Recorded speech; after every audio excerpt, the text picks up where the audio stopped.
어쨌든 APR이 제가 설명드린 것처럼 뭐 실적으로 이렇게 증명을 했기 때문에 거래소에서도 이제 3개월 만에 이렇게 승인을 해준 거고요.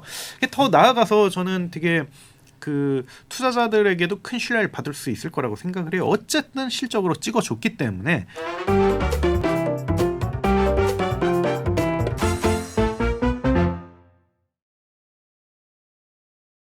고품격 테크 방송 아웃스탠딩 쇼. 예, 안녕하세요. 저는 아웃스탠딩의 정재 기자입니다. 예, 저희 아스쇼는요.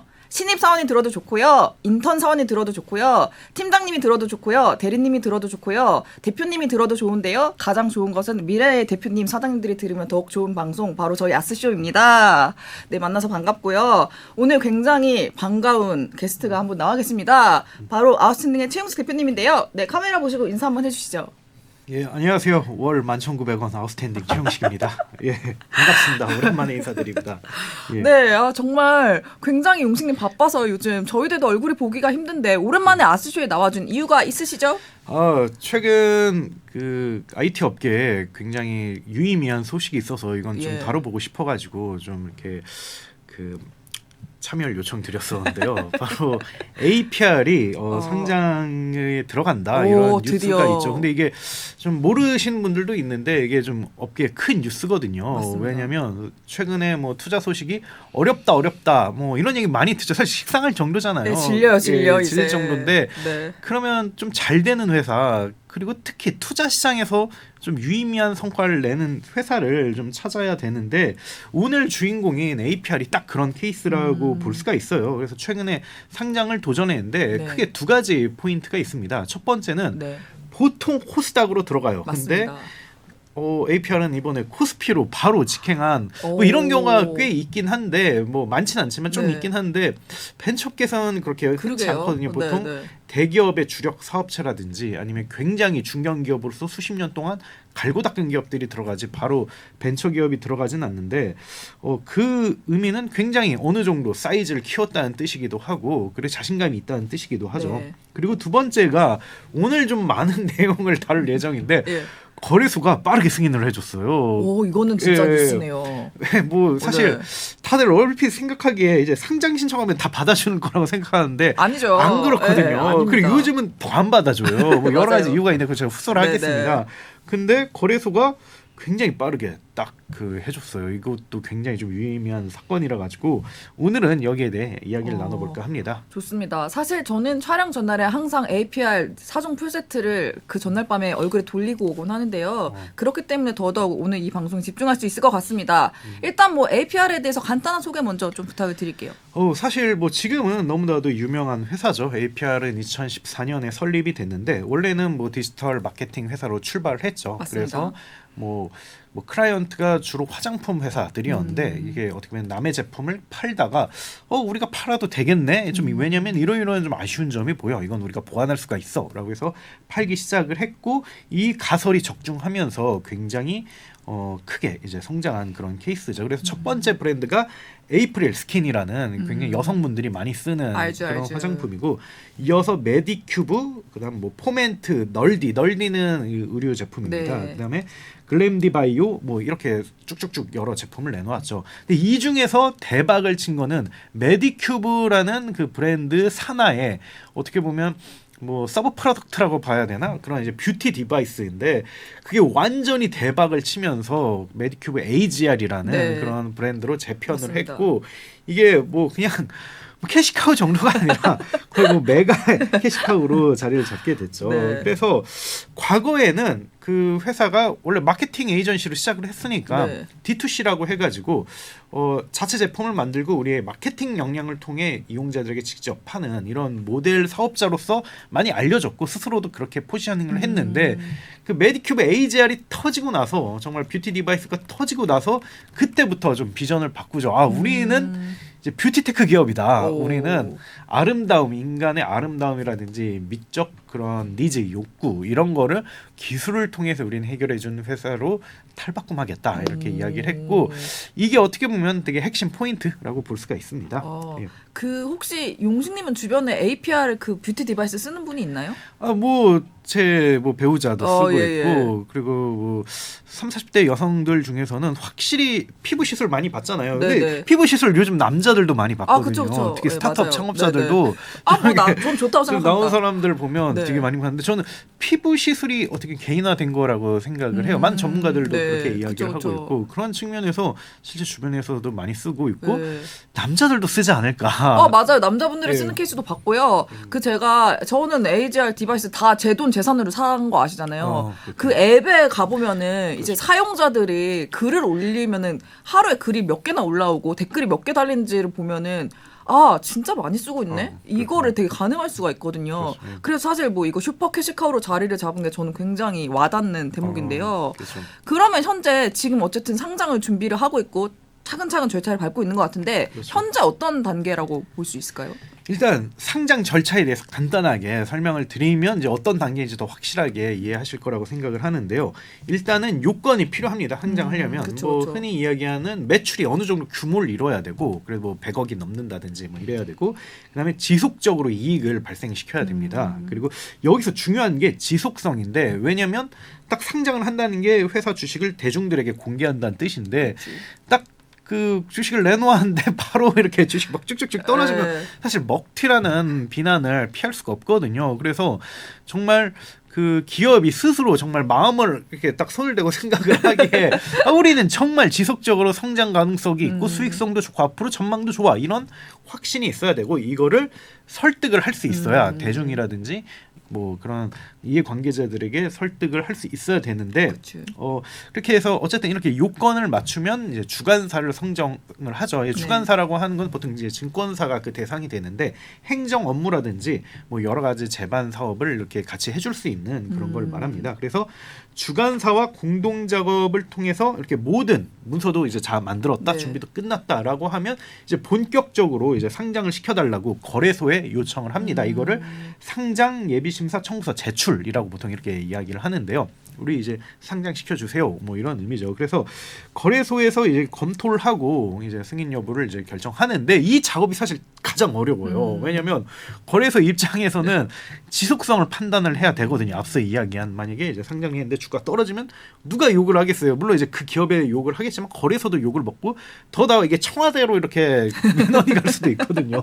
그러면 굉장히 힘들어지잖아요. 근데 실제 뭐 그런 사례들이 있어요. 예. 그래서 되게 꼼꼼하게 검토를 하는데 그래서 보통은 45일 만에 이렇게 여부를 결정해줘야 네. 되지만 한 2, 3개월 정도 밀리는 경우도 있어요. 뭐 그런 경우는 자료 봤는데 자료가 좀 이상한 것 같아.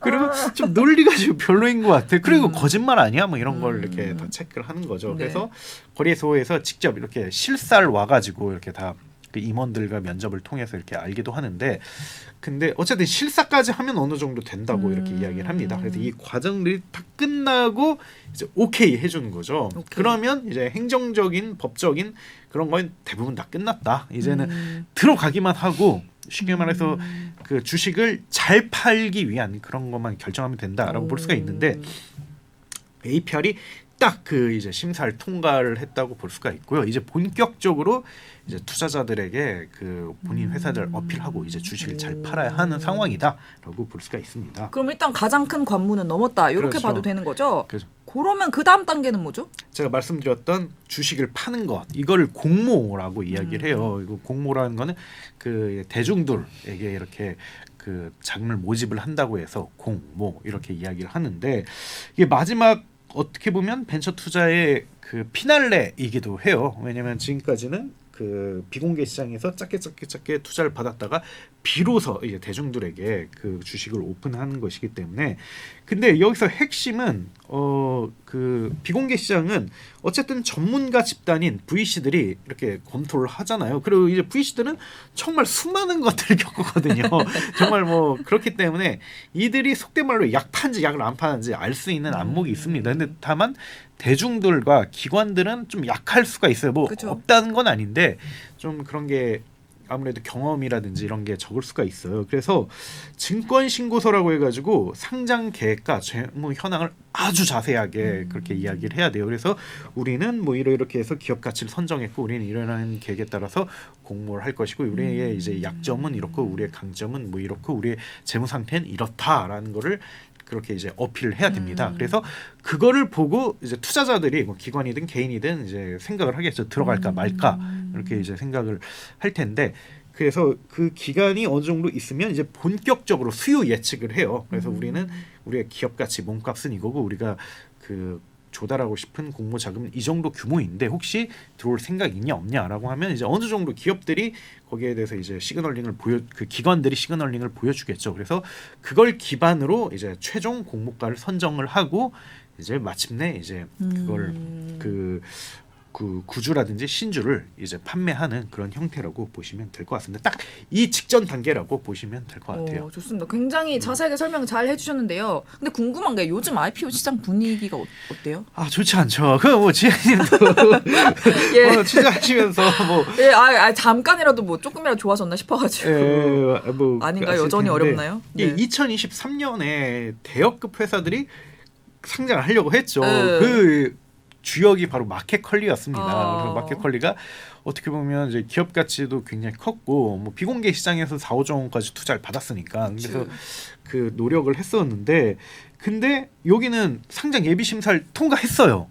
통과했는데 철회했어요. 맞습니다. 그의 뜻은 이제 공모를 할 때 원하는 만큼 기업 가치도 받지 못할 것이고 그리고 그 주식을 세일즈를 하기 굉장히 어려울 거라는 그런 판단을 내렸기 때문이겠죠. 그래서 뭐 그러면 뭐 그 회사 입장에서도 해피하지 않지만 그렇죠. 이제 뭐 주주들이 뭐 기존에 들어왔던 주주들이 특히 가장 최근에 들어왔던 주주들이 해피하지 않겠죠. 그렇죠. 그래서 결국은 이제 무산이 됐고 근데 아쉽게도 이제 마켓컬리가 안 한다고 하니까 그 이후로 큰 기업들이 다 안 한다고 이렇게 하면서 2023년은 그야말로 좀 얼어붙은 해가 아니었나 그렇게 생각을 해요. 근데 그럼에도 불구하고 아주 시도가 없었던 건 아니에요. 그렇게 두 가지 이유 때문에 과감하게 시도를 했었는데 첫 번째는 이렇게라도 받아야 된다.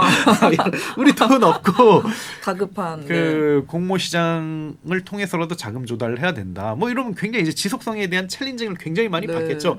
근데 어쨌든 기업 입장에서는 설득하면 되는 거잖아요. 우리가 힘든 것도 맞긴 한데 그래도 전망이 좋아라고 어거지로 이렇게 뭐 그러면 이제 뭐 기업 가치를 뭐 디스카운트 해가면서 이제 들어가는 거고 두 번째 케이스는 좀 이런 케이스도 있어요. 뭐 투자도 받을 만큼 받았고 이제는 비공개 시장에서 우리를 담을 수가 없어. 뭐 시장이 좋든 나쁘든 뭐 좋으면 좀 나을 수 있겠지만 그리고 우리는 지금 당장 뭐 여러 가지 이슈로 상장을 해줘야 돼. 뭐 예를 들면 뭐 투자자들의 이제 뭐 벤처펀드 만기가 다가왔다든지 아니면 창업자도 어느 정도의 이제 구조 매출 선호한다든지 그리고 지배 구조상 어느 정도 변화가 필요한다든지 그리고 기업 입장에서도 뭐 브랜드 가치 제고를 해야 된다든지 뭐 여러 가지 이유로 뭐 시장이 좋을 때 하면 제일 좋겠지만 안 좋아도 뭐 지금 하는 게 좋겠다 뭐 이런 판단을 낼 수가 있거든요. 그래서 그런 이 두 가지 이유로 이렇게 좀 했었고요. 근데 좀 뭐 반응이 나빴냐? 꼭 그렇진 않았어요. 그래서 뭐 예를 들면 뭐 밀레 서재 같은 경우는 그쵸. 공모가를 훨씬 넘어서 이렇게 시초가가 형성이 되기도 했거든요. 그래서 작년에는 얼어붙었지만 그래도 건건이 그래도 시도가 있었고 나쁘지만 않았다라고 볼 수가 있는데 아주 최근 시장 분위기 별로 안 좋아요. 왜냐면 이제 뭐 다들 아시다시피 이제 파두 사태가 터졌거든요. 그래서 파두라는 이제 반도체 설계 회사가 굉장히 이제 장밋빛 전망을 내놓으면서 어느 정도 이제 투자자 설득도 하고 거래소 설득을 해서 들어왔는데 실적이 아쉽게도 좀 안 좋았거든요. 너무 많이 안 좋았죠. 많이 안 좋았죠. 깜짝 놀랐어요. 그래서 이제 투자자들이 너무 열받은 거죠. 왜냐면 한 2, 3년 뒤에 실적 틀리면 뭐 그러려니 하는데 당장 다음 분기에 실적이 틀려버리니까 이건 뭐 사기친 거 아니냐 이렇게 경로를 했죠. 그래서 좀 이 불똥이 이제 거래소에 튀어가지고 거래소가 지금 굉장히 되게 이제 고민이 많은 상황이다라고 볼 수가 있습니다. 정말 사실은 뭐 제가 질문을 던졌지만서도 사실 이제 뭐 업계 취재하면서 대표님들 들어오면은 상장 준비하신 대표님들 있잖아요. 염두하시거나. 그래서 막 해보면은 다들 기사님 파도 때문에 지금 너무 이게 높아졌다고 했는데 그런데도 불구하고 APR은 그런 무난히 통과를 한 거라고. 그래서 저는 대단하다고 생각을 해요. 그래서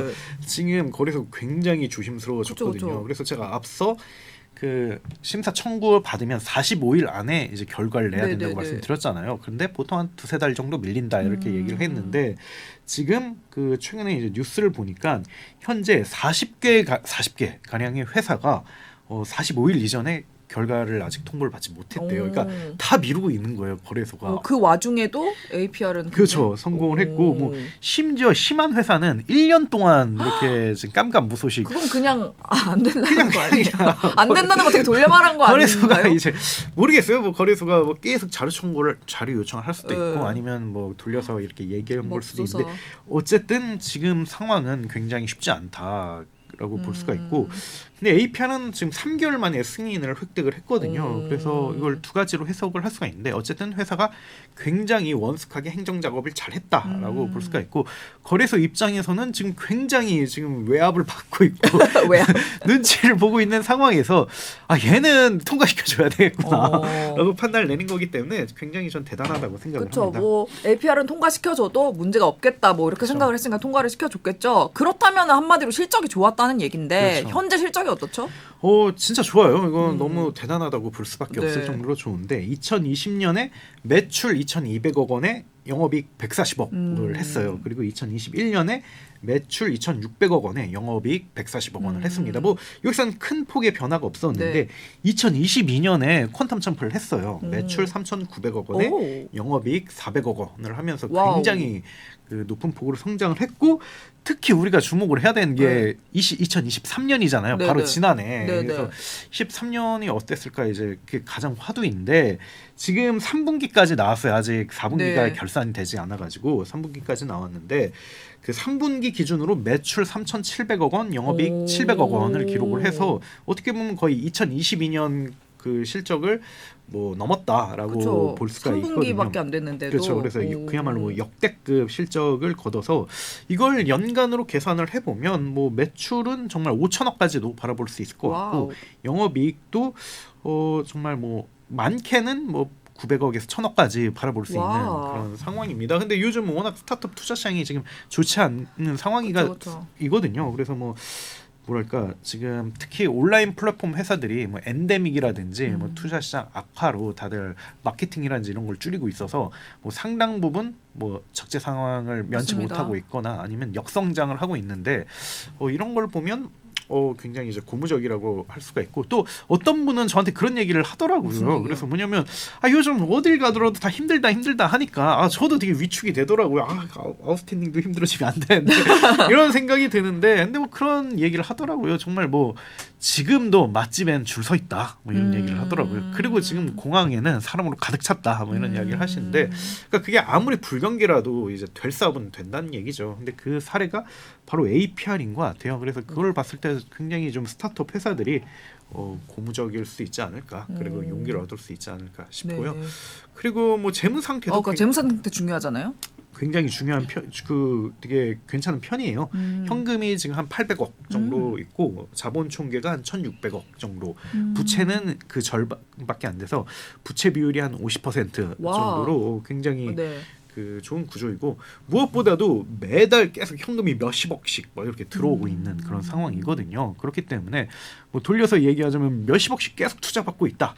뭐 이걸 좀 다르게 표현하자면 그렇게 그런 상황이라서 정말 요즘같이 좀 힘든 시기에는 굉장히 부러운 상황이다라고 볼 수가 있습니다. 정말 약간 잠깐 딴 세계를 여행하고 온 것 같은 그렇죠. 기분이 들 정도로 너무나 실적이 좋고 심지어 매출도 늘었는데 영업이익도 좋고 그렇죠. 재무구조도 탄탄하고 정말 대단하네요. 예. 근데 이제 궁금한 게 어쨌든 APR도 경쟁사가 있을 거 아닙니까? 그렇죠. 경쟁사들이랑 좀 비교하면 어떤가? 지금 경쟁사가 크게 두 군이 있어요. 첫 번째는 D2C 처음에 같이 묶였던 D2C 회사고 두 번째는 화장품 업계가 있는데 네네.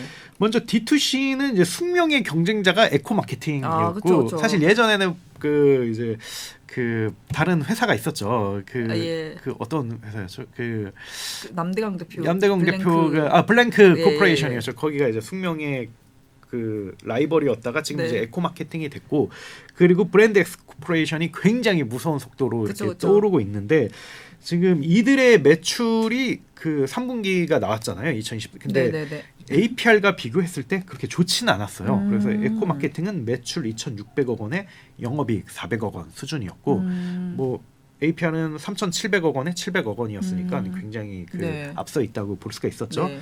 그리고 브랜드 X 코퍼레이션 1,600억 원에 140억 원으로서 뭐 이 두 회사보다는 훨씬 좀 그 낮은 그렇군요. 상태죠. 그래서 에코 마케팅하고 계속 호각지세를 이루다가 이번 계기로 확실히 뛰어넘었다고 볼 수가 있고요. 좀 그 이유를 살펴보니까 APR 같은 경우는 해외에서 매출이 많이 나와요. 네. 근데 에코 마케팅은 아직 해외에서 그렇게 큰 매출이 나오지 않은 상황이고, 그리고 APR 같은 경우는 뷰티 디바이스라는 정말 빅 캐시카우가 있는데 좀 에코 마케팅은 뭐 여러 제품군으로 좀 매출이 쪼개져 있어가지고 좀 더 약간 충격에 취약하다고 볼 수가 있어요. 그래서 확실히 APR이 이번 기회에 좀 넘어섰다라고 볼 수가 있고, 그렇군요. 그리고 화장품 업계에서는 LG 생활 건강하고 아모레 퍼시픽과 같은 초대형 기업을 제외하면 거의 뭐 그 다음이라고 볼 수 있을 정도로 굉장히 규모를 갖춘 데 성공을 했어요. 그래서 그 아래 단계가 뭐 미원상사, 한국콜마, 애경산업 그렇죠. 뭐 이렇게 거론하는데 이들과 그 영업이익이 거의 비슷한 수준이거든요. 그래서 좀 화장품 업계에서도 상당히 높은 수준까지 올라갔다. 몸집 굉장히 커졌다. 아마 대기업이 보기에는 진짜 많이 컸다 이렇게 생각하지 않을까. 그러면서도 좀 두려움을 갖지 않을까 생각을 합니다. 그러게요. 좀 이제 견제를 하지 않을까 싶을 정도로 굉장히 체급이 확 올라갔다는 그렇죠. 느낌이 드는데요. 요거는 어쨌든 APR이 이렇게 체급이 올라가고 잘 되는 거는 그렇죠. 뭐 뷰티 디바이스의 흥행이 견인했다고 봐야 되겠죠? 그렇죠. 뷰티 디바이스가 일단 객단가가 굉장히 비싸요. 몇십만 맞아요. 원인데 그게 지금 누적으로 150만 대 팔렸다고 하더라고요. 와, 진짜 많이 팔렸다. 하더라고요. 그래서 뭐 그 자체로만 몇천억 원 번 거죠. 그래서 정말 그게 빅캐시카우로서 역할을 톡톡히 하고 있고, 그리고 회사가 계속 여기 이제 리소스를 투입을 하고 있죠. 맞아요. 계속해서 이제 더 나은 제품 아니면 다른 기능이라든지 아니면 가치를 가진 제품을 개발하고 있는데, 그래서 가장 최근에 내놓은 게 부스터 프로라는 신제품이라고 하더라고요. 맞습니다. 잘 아시는군요. 알죠. 사고 싶은데 아직 못 사고 있습니다. 그게 뭐 회사 측에 얘기를 물어봤어요. 네. 좀 잘 나가냐라고 물어보니까 최근에 라방으로 라이브 방송으로 80분 정도 이렇게 해봤는데 그게 불과 17,000대 판매와 50억 매출 일으켰다고. 정말 라이브 방송 딱 한 번만으로 그렇게 했다고 하더라고요. 그래서 그 뷰티 디바이스가 또 단일 판매로 끝나는 게 아니라 또 화장품하고 연계가 되거든요. 맞아요. 또 이제 마케팅할 때 이걸 바로 하면 더 좋다. 아, 맞아요. 그런 식으로 해가지고 그런 거 보고 잘하시네. 정말 배워야 되겠다. 이거 많이 저도 많이 공부를 네. 했는데 확장이 무한합니다. 화장품을 안 쓰지만 너무 부럽더라고요. 이거 보고. 그래서 이게 그 뷰티 디바이스 네. 판 걸로 끝나는 게 아니라 화장품을 통해 재구매를 계속 높이는 걸 보니까 맞습니다. 이게 굉장히 파괴력 강한 네. 비즈니스다라고 생각을 합니다. 예, 저는 진짜 너무 공감을 하는 게, 어쨌든 뷰티 디바이스를 쓰려면 전용 젤을 사야 돼요. 그렇죠. 제가 전용 젤을 굳이 사야 되나 하고 그냥 집에 있는 그냥 뭐 콜드 크림 이런 걸 해봤는데, 전용 젤을 사야지 더 확실히 잘 되는 게 느껴지고, 그럼 전용 젤을 사게 되죠. 그런 식으로 빠져나갈 수 없는 그런 게 있어요. 근데 뭐 어쨌든 제품력이 좋으니까 그걸 쓰게 되고 그런 게 있다, 이렇게 말씀드리고요. 근데 이제 아까도 살짝 해외 시장 성과 얘기하셨는데, 정말 APR은 해외 시장 성과가 상당히 좋은 걸로 알고 있어요. 그렇죠. 제가 앞서 이야기한 것처럼 D2C 회사들 중, 그리고 또 화장품 회사들 중에서 굉장히 독보적인 성장을 할 수 있었던 게 해외 매출이 빵 터졌기 때문이에요. 그래서 한 지금 2023년 3분기 기준으로 전체 매출에서 해외 비중이 한 30-40% 정도, 40% 가까이 이렇게 나오고 있는 것으로 보고 있는데요. 그래서 현재 미국, 중국, 일본, 홍콩, 싱가포르, 말레이시아 이렇게 진출을 한 상태이고, 그리고 뭐 대만, 남미, 유럽도 이제 조만간 진출할 거라고 하더라고요. 그래서 아무래도 지금 가장 많은 사람들이 관심을 갖고 있는 게 미국이고, 그래서 왜냐면 미국에서 되면 사실 뭐 그쵸. 끝나는 거잖아요. BTS처럼. 그렇죠. 네.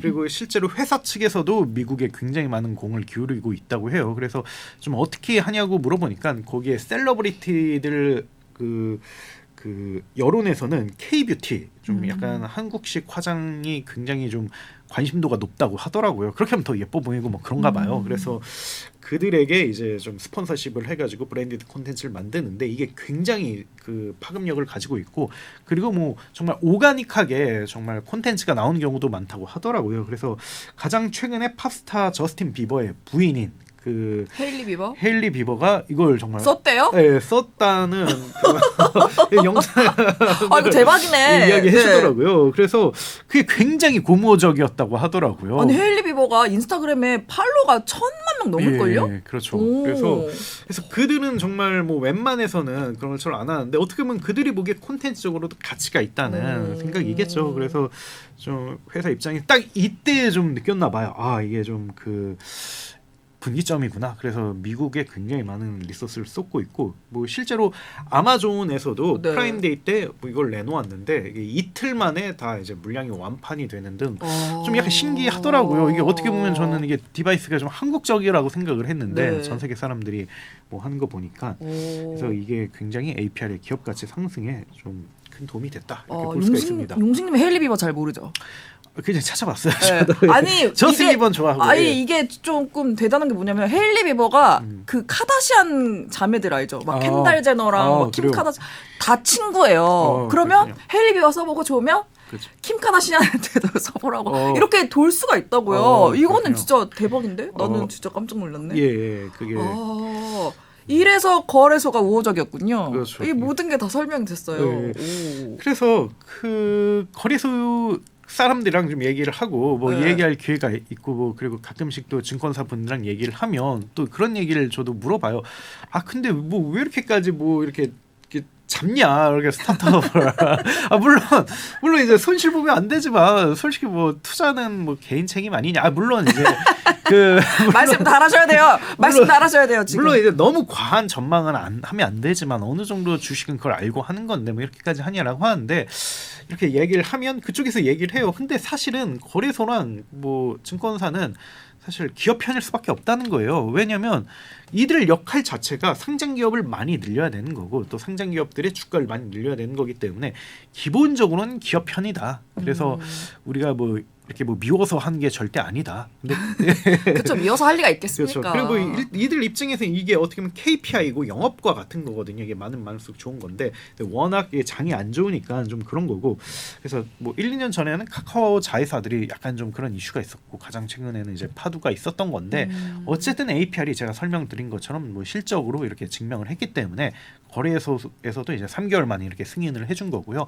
더 나아가서 저는 되게 그 투자자들에게도 큰 신뢰를 받을 수 있을 거라고 생각을 해요. 어쨌든 실적으로 찍어줬기 때문에 상장 계획은 이미 1년 전에 이야기를 했었고 그리고 어느 정도 말을 지켰기 때문에 저는 뭐 공모에 있어서도 좀 좋은 그런 효과를 보지 않을까 그렇게 생각을 합니다. 네, 지금까지 얘기를 들어보니까 사실 왜 이렇게 스무스하게 모든 과정이 진행이 되는지 너무나 이해가 잘 되지만 그래도 어쨌든 리스크 요인이 세상에 아예 없는 그런 건 그렇죠. 없잖아요. 리스크 요인이 만약에 있다면 뭐가 있을까요? 이거를 증권 신고서에서는 굉장히 자세하게 그렇게 적게끔 해요. 이거를 그러니까 기업 입장에서는 이렇게까지 해야 돼라고 뭐 근데 거래소에서 이렇게라도 해야 돼라고 하는 거죠. 그래서 네네. 몇 가지를 이렇게 거론했는데 굉장히 저는 흥미롭게 봤어요. 첫 번째가 뭐죠? 글로벌 경기의 불황 이게 그 물론 지금은 좀 나아지고 있다고 네. 하긴 하는데 이게 계속 이어지면 그쵸, 뭐 그쵸. 인플레이션 사태와 맞물려서 구매력 약화가 이어질 수 있다가 첫 번째고 두 번째는 뷰티 디바이스 그 자체가 유행이 뭐 갑자기 끝날 수도 있다라는 걸 좀 거론을 했고요. 세 번째는 화장품 산업의 경쟁이 계속 치열해지고 있다는 거. 그리고 네 번째는 아무래도 디바이스 특징상 이제 품질이라든지 오작동 이슈가 나면 이게 뭐 대량 리콜이라든지 이런 사태가 나타날 수 있다는 점. 그다음에 이제 글로벌 비즈니스를 하는 만큼 마케팅 비용의 증가 뭐 이렇게를 거론했는데 저는 어느 정도는 뭐 타당하다고 생각을 해요. 근데 다만 또 이거는 모든 산업에 있는 사업자가 가지고 네. 있는 리스크가 아닌가 싶고 그쵸. 뭐 조금 과하게 얘기하자면 어떻게든 좀 짜냈구나. 그냥 약간 그 반성문 쓸 때 선생님이 잘못했습니다 한마디만 쓰면 되는데 그렇죠. 한 바닥 다 채워야 돼가지고 약간 그렇죠. 예, 예. 그냥 쓴 것 같은 느낌이 그렇죠. 나는데. 그래서 그냥 뭐 저도 이게 다 꼼꼼하게 봤을 때 진짜 길게 나와 있는데 한번 여러분들도 이제 다트에서 볼 수가 있으니까 보면 좋을 것 같은데 약간 좀 형식적이다 뭐 그런 생각을 했습니다. 네. 맞습니다. 그리고 뭐 글로벌 경기 불황 뭐 이런 거는 뭐 모든 회사들이 다 가지고 그렇죠. 있는 예. 리스크라고 할 수 있죠. 그러면은 이게 중요한 얘기인데 기업 가치 얼마나 측정받을 그렇죠. 수 있을까요? 그거를 일단은 아직 정확하게 정해진 건 아닌데 회사 측에서 그 희망 공모가를 이렇게 내놓아요. 그러면 이제 희망 공모가를 기반으로 기업 가치가 이제 정해지는 건데, 그래서 어쨌든 이게 희망 기업 가치라고 볼 수가 있겠죠. 그러면 상장사의 기업 가치가 어떻게 이루어지냐 이거를 설명드릴 수가 있을 텐데, 이게 좀 심플해요. 이게 굉장히 되게 길게 나와 있지만 심플한데 뭐냐면 동종 업계를 선정해요. 그래서 동종기업 몇 개를 선정을 합니다. 그리고 이들의 그 평가 지표를 이렇게 그 평균값을 내요. 그래서 뭐 예를 들면 뭐 화장품 업계에 뭐 대표 기업들 10개를 뽑고 이들의 PR이 평균적으로 25배다라고 하면 25배를 그대로 가져오는 거죠. 그래서 우리의 뭐 영업이익이 얼마니까 뭐 25배를 곱하면 이렇게 된다. 뭐 이렇게 보통 기업 가치를 이렇게 그 뭐 이렇게 산정을 하는데, 네.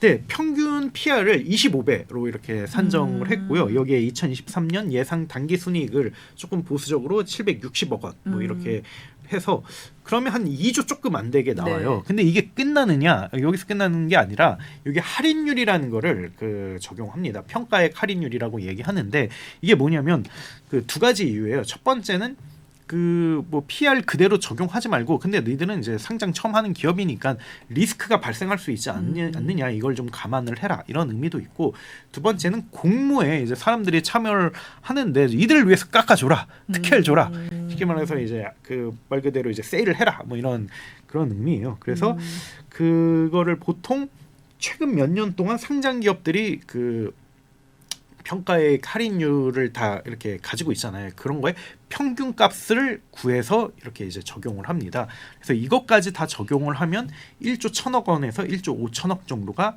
뭐 희망가액이라고 볼 수가 있고, 그래서 아마 이걸 기반으로 이제 수요 예측을 한 다음에 마지막에 이제 최종 그 공모가가 나오지 않을까, 그렇게 생각을 합니다. 그렇군요. 저는 약간 놀랐던 대목이 보수적으로 잡은 당기 순이익이 760억 원이었다는 데면서 그렇죠. 아 진짜 돈을 잘 그렇죠. 버는구나 이런 생각이 드는데, 근데 용승님 보시기에 이 계산법에 좀 어떻게 보수적인가요? 아니면은 좀 굉장히 보수적이라고 봐야죠. 이게 세 가지 측면에서 굉장히 네. 보수적인데, 일단은 첫 번째는 PR이 가장 보수적이에요. 사실은 그 전에는 뭐 PSR이라든지 아니면 뭐 더 다른 지표를 이렇게 얘기하기도 하거든요. 그래서 어떻게 보면 회사 입장에서 이익 내는 것보다 매출로 이렇게 몸값 받는 게 더 유리하거든요. 그렇죠. 매출이 아무래도 숫자가 더 크니까. 예, 근데 요즘 같은 시대 정말 이익을 내기 어렵기 때문에 PR로 한다는 것 자체가 굉장히 보수적으로 했다라고 보는데, 아무래도 이건 요즘 시장 상태가 그렇기 때문에 그러지 않을까, 그걸 반영했다고 볼 수가 있고요.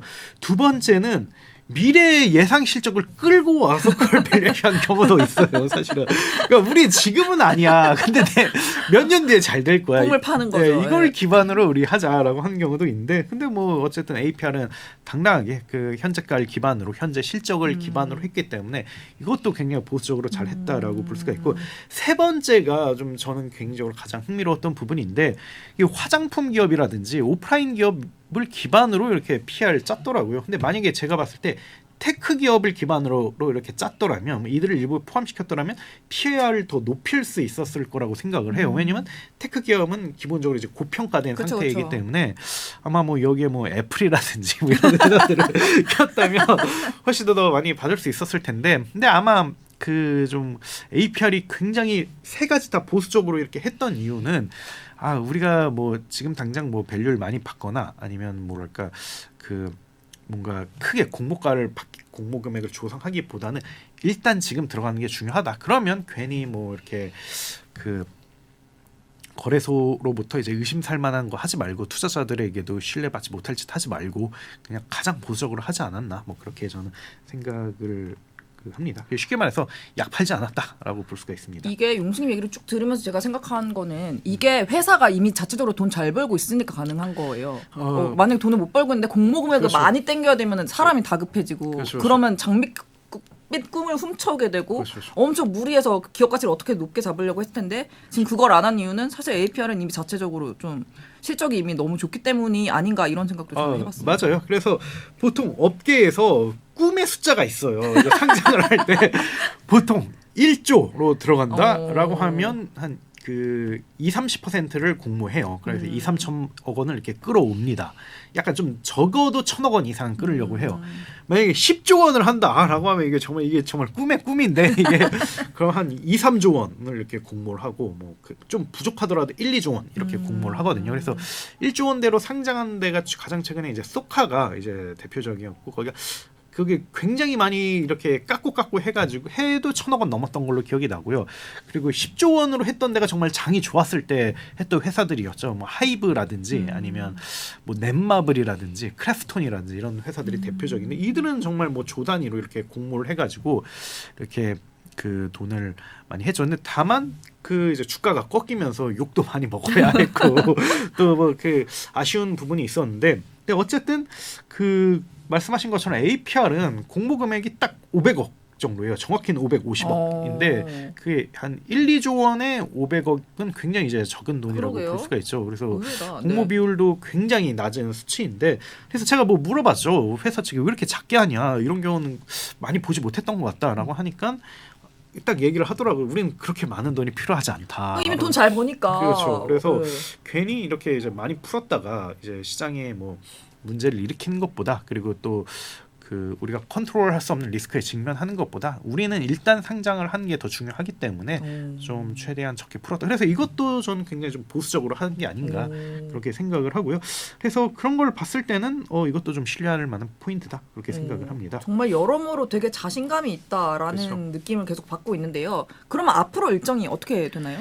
일단은 1월 달에 수요 예측을 하고 1월 말에 최종 공모가가 나오게 됩니다. 그래서 이걸 기반으로 2월 달에 이제 본격 상장을 하지 않을까 싶고요. 그래서 만약에 이게 뭐 예상대로 이어진다면 뭐 2024년 최초로 그 유가증권 시장에 상장하는 1호 기업이 이렇게 됩니다. 그래서 전 개인적으로 굉장히 좀 기대하고 이게 유의미한 일이고 이걸 좀 적극적으로 알리고 싶은 게 지금 벤처 투자 시장이 왜 어려울까라고 생각을 하면 IPO 시장이 어려워서 그렇거든요.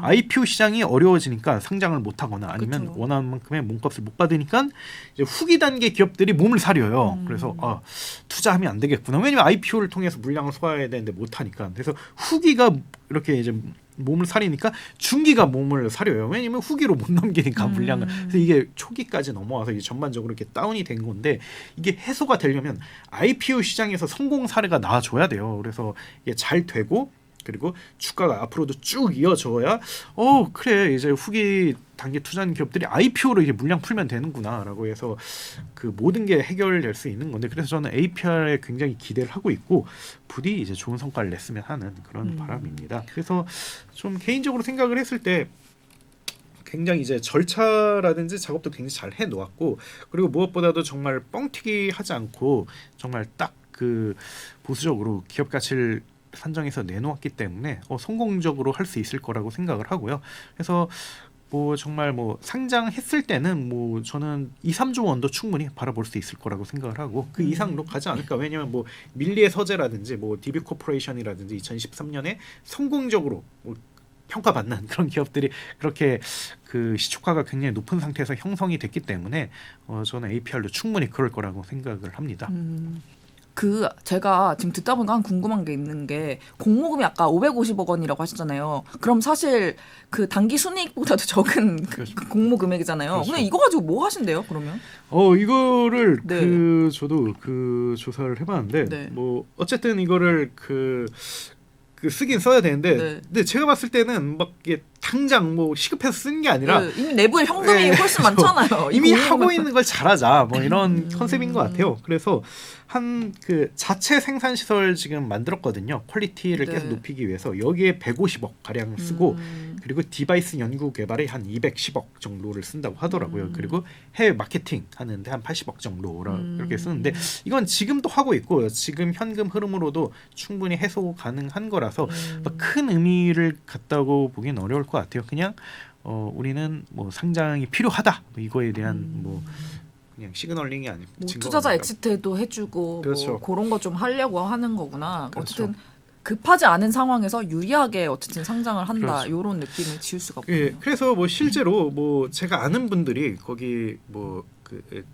지인이라든지 다리 건너는 지인들이 거기 상장 전에 투자자로 많이 들어왔는데 근데 정말 뭐 더 들어오고 싶었는데 뭐 잘랐다 뭐 이런 오. 얘기도 있고 거긴 정말 우리나라의 뭐 엄청 큰 뭐 다 얘기하고 싶다면 그 이제 심사역에 누가 될 것 안 돼. 같아서 얘기를 네. 못 하는데 그래서 그거 보고 되게 전 신뢰가 생겼어요. 그래서 이게 어쨌든 지금 실적은 정말 뭐 아쉬울 게 전혀 없고 물론 앞으로가 중요하겠죠. 그래서 뷰티 디바이스로 얼마나 이제 돈을 잘 벌 것인가, 그리고 화장품으로 얼마나 돈 잘 벌 것인가 이렇게 뭐 그 판단을 해야 되는데 솔직히 말하면 그 한동안은 이어질 것 같은데 뭐 장기적으로는 좀 모르겠어요. 근데 그래도 저는 뭐 매출 1조 원 넘어서 정말 매출 1조 원 넘으면 정말 어나더 레벨이잖아요. 그쵸. 그래서 저는 그때까지 갔으면 하는 정말 그 응원의 뜻을 보내봅니다. 맞습니다. 그 아까 용수님이 말씀하셨지만 벤처 투자 시장의 위기가 사실 IPO 시장이 막혀서 그런 거다 이런 말씀하셨잖아요. 그것 때문에 그 연쇄 효과가 부정적으로 나고. 근데 어쨌든 그걸 뚫어주는 플레이어가 나왔다는 거는 정말 업계가 다 좀 기쁘게 봐야 되는 소식이 아닌가 이런 마음이 들거든요. 그래서 정말 중요한 사건이라고 생각을 해서 오늘 APR의 상장 이슈에 대해서 한번 다뤄보았고요. 어쨌든 정말 마지막까지 화이팅을 하시길 바라면서 이제 아쉽게도 시간이 되었거든요. 그래서 오늘은 APR의 상장을 주제로 정말 또 용식님이 굉장히 상장의 전반적인 과정까지 얘기를 잘해주셨는데 감사드리고요. 네, 네, 감사합니다. 자주 좀 나와주세요. 알겠습니다. 예. 예, 아무튼 좋은 말씀 감사드리며 앞으로 저희 아스쇼는요 이렇게 지금 업계에서 핫한 뉴스 그 뒷단의 이야기까지 정말 여러분들에게 잘 갈무리해서 가져오는 좋은 방송이 되도록 노력하겠습니다. 좋아요, 알림, 구독 설정까지 부탁드리고요. 저희 댓글 이벤트 하고 있는데 선플로 좀 달아주시기를 부탁드리면서 저희는 여기서 인사드리겠습니다. 감사합니다. 감사합니다.